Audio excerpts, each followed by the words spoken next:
চলুন জেনে নেই ইঞ্জিনের মূল যন্ত্রাংশের নাম এবং কোনটির কী কাজ। Fuel tank. জ্বালানির শক্তির শুরু এখান থেকেই।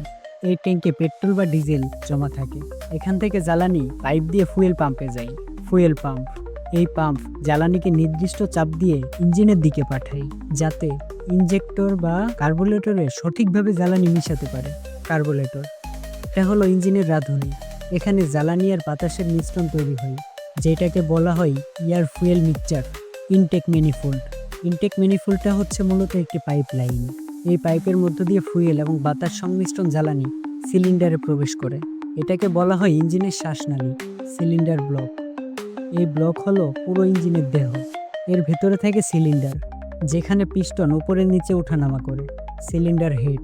এই ঢাকনার নিচেই লুকিয়ে থাকে ভালভ, স্পার্ক প্লাগ এবং কম্বাসন চেম্বার। এখানেই ঘটে আসল বিস্ফোরণ। পিস্টন। পিস্টন হলো ইঞ্জিনের হৃদয়। জ্বালানি পুড়ে যে চাপ তৈরি হয় তা পিস্টনকে নিচের দিকে ঠেলে দেয়, আর সেখানেই শুরু হয় শক্তির যাত্রা। Piston ring.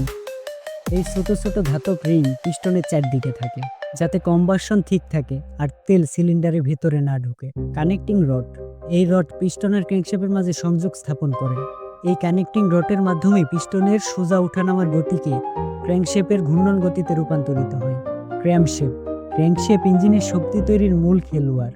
পিস্টনের সাথে কানেক্টিং রড এমনভাবে সংযুক্ত থাকে, পিস্টনের ওঠানামার গতি ক্র্যাঙ্কশ্যাফটের মাধ্যমে ঘূর্ণন গতিতে রূপান্তরিত হয়। ভালভ। ভালভ হচ্ছে ইঞ্জিনের দুইটি দরজা। ইঞ্জিনে দুইটি ভালভ থাকে, একটি হচ্ছে ইনটেক ভালভ, অন্যটি এক্সজস্ট ভালভ। ইনটেক ভালভ দিয়ে জ্বালানি সিলিন্ডারের ভিতরে প্রবেশ করে, আর এক্সজস্ট ভালভ দিয়ে দহন শেষে পোড়া গ্যাস সিলিন্ডারের মধ্য থেকে বের হয়ে যায়। ক্র্যাঙ্কশ্যাফট। ক্র্যাঙ্কশ্যাফট ভালভগুলো খোলা এবং বন্ধর দিক নিয়ন্ত্রণ করে।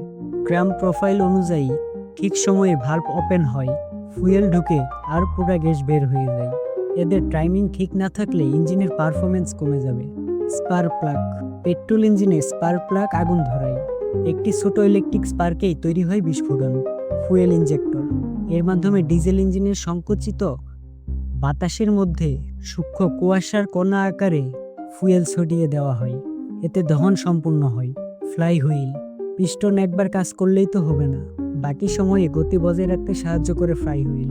ফ্লাই হুইল শক্তি জমিয়ে রাখে পরের মুহূর্তের জন্য। অয়েল পাম্প বা লুব্রিকেটিং সিস্টেম। ইঞ্জিনের ভেতরে ঘর্ষণ অনেক, তাই অয়েল পাম্প ঘর্ষণমান অংশে লুব্রিকেটিং অয়েল পৌঁছে দেয়, যাতে তাপ কমে আর অংশগুলোর ক্ষয় না হয়।